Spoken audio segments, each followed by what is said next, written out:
All right, hey there, everyone. Sorry it's been a little over a week since I did my last video. I've been a little bit busy with work and social engagements and things like that. So this video, I wanted to delve into the aspect of body dysphoria.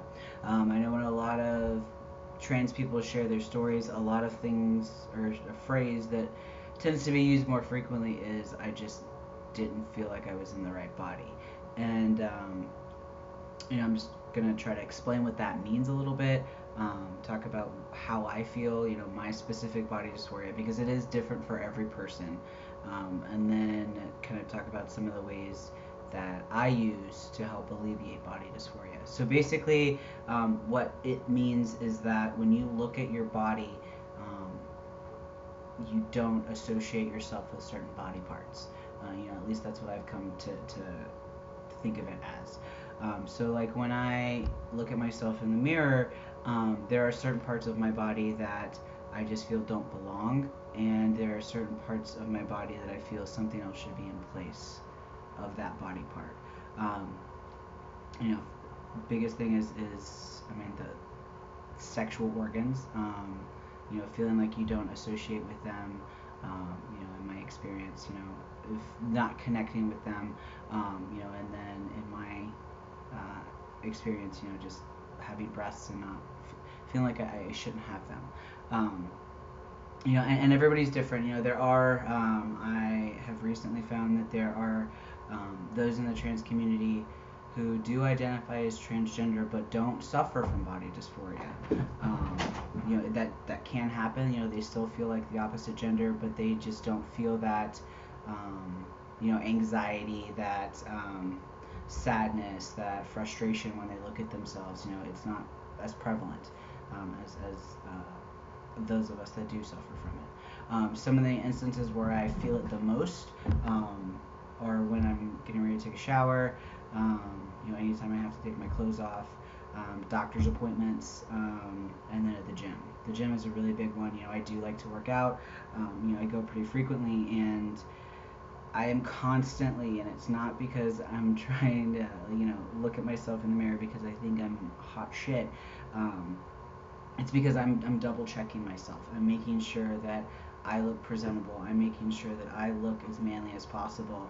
And it just, I'm always worried that somebody is going to see my chest sticking out a little bit further than the average man, and it's going to give me away, and I always feel like I'm comparing myself to other people, and it's a little bit exhausting emotionally. You walk around in this body that you want to do so many different things to change.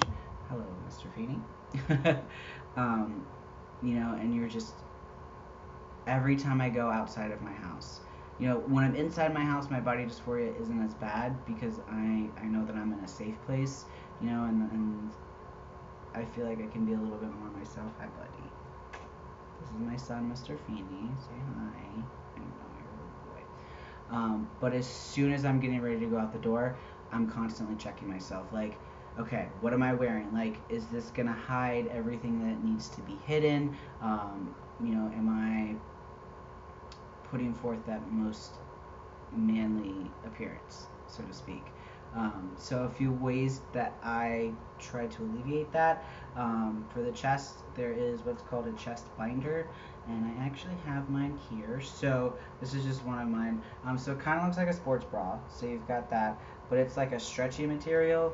And then on the inside, you've got this. So this goes on the front, and basically what this does is it pushes the chest back and like this. So it's binding it basically.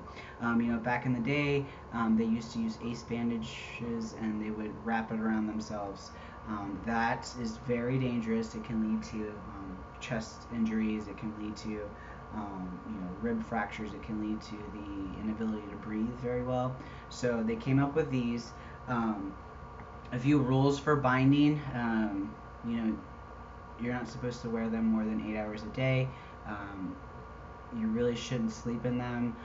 You shouldn't exercise in them. I do, but I only started doing that because one of the aspects of testosterone is it distributes the fat to other places. So I was actually losing a lot of my chest. Um, so this is a little bit looser on me than it used to be 2 years ago. I've had this thing for 2 years. So it's not as constricting. So when I go to the gym, I wear this, and it helps to hide my chest, but it doesn't um, alleviate my ability to breathe and do a lot of the exercises. You're supposed to really take a day break, every few days. You're not really supposed to wear them every day. So, a lot of us use these. It's a little bit harder for those who are bigger chested. Some of them do double bind, which basically means they put two binders on. It's really not safe to do that though. I found that I've never had to do that. So that kind of takes care of up here. As far as in the face and everything, a lot of us do like the more manlier haircuts. There are some trans men who still wear makeup, and that's cool. You do whatever is going to make you feel the most comfortable in your own skin, and but I mean, for me, like, I keep my hair very short. I don't shave, just because I prefer that. And so going to the bottom half of the body. So there is, there's dysphoria that can happen there. I do deal with that. I will save you all from the, that aspect, just because I don't really feel comfortable talking about that specifically. But I will say that there are things that you can use to help alleviate, bottom dysphoria. So I'm not going to show an example of this just because it's very realistic, and I don't want to run the risk of a child watching this video and seeing it. So just because of that aspect, I won't actually show you what one looks like. You can Google it, female to male packer, because that's what they're called. They're called packers, and basically it is they're made out of silicone, and you get that, and then you also buy a specific. There's underwear, there's packing harnesses, so to speak, and it basically sits in place, and it gives you the feeling that you have genitals. You can buy different sizes, there's different colors. There are some that you can use what we call stand to pee, or STPs, and that is where you can go to the bathroom and urinate out of them. The one that I have that is an STP, I stopped using because it leaked everywhere, and I found that I was pissing all over myself. I tried it out in my bathroom first. I wasn't out in public, thank goodness, but it ran over and just got all over the place. So I don't use that one. I have another one that you don't pee out of. I'm kind of selective about where I wear it. I don't wear it at work just because in scrubs, like, I don't feel comfortable with moving around and stuff in it. But so that's what I use. Sometimes I go out with it and stuff. But so yeah, like, there's been a lot of innovations as far as helping to alleviate body dysphoria, and it definitely helps. Like, whenever I have those things on, I feel a little bit more relaxed. Like, I'm not as stressed, I'm not as anxious, and I feel like I am more comfortable in my body.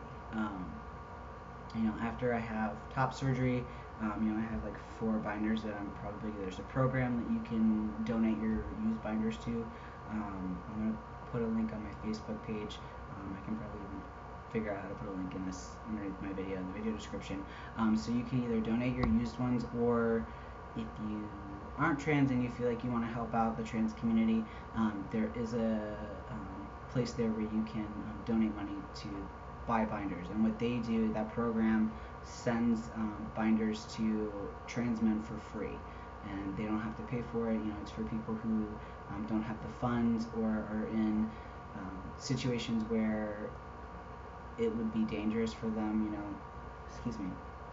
to go out and buy one, so to speak. So I'll put the link in here, and then I'll share it on my Facebook page as well,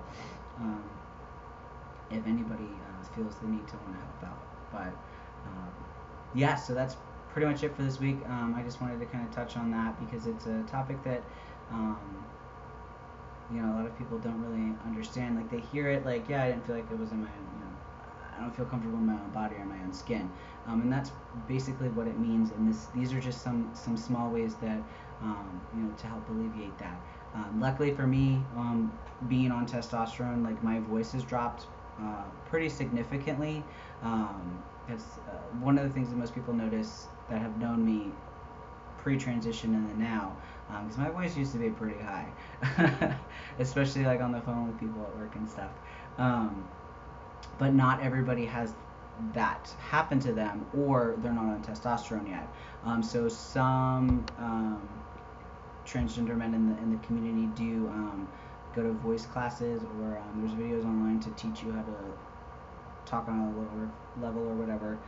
So there are those ways, because some people, while they do pass, and when I say pass, that basically means that in and about the world, they don't get misgendered. That never happens to me, and the one or few times that somebody has called me a man, they've immediately been like, "Oh my God, I'm so sorry. I didn't mean that," kind of thing. So very rarely does it happen to me, and when it does, it's somebody who does that. And I've done that to somebody. Like, I'll be looking at a female and talking to a guy, and then call the guy ma'am, and it's just so. I've been pretty lucky that I can pass pretty well amongst the world, but there's not a lot. There's people that don't. Um, so these are just ways that they can help. It helps to make them feel a little bit more comfortable, because it is discouraging. It's discouraging to try to make all these changes, and then you go out in the world, and then people don't see those changes, or there's those preconceived society stereotypes about what a man is and what a man isn't, and then they get called ma'am, and I understand that it definitely hurts. So these are just a few of the ways that we do use to help alleviate that. So yeah, that's it for today's video. Any questions, comments, let me know. If you have any topics you would like to hear about, let me know as well. Haven't really had a lot of people ask questions, so I'm trying to think of things to kind of keep this stuff going. So honestly, if there's a topic that you are really dying to learn about, just let me know, and we'll discuss it. Okay, bye.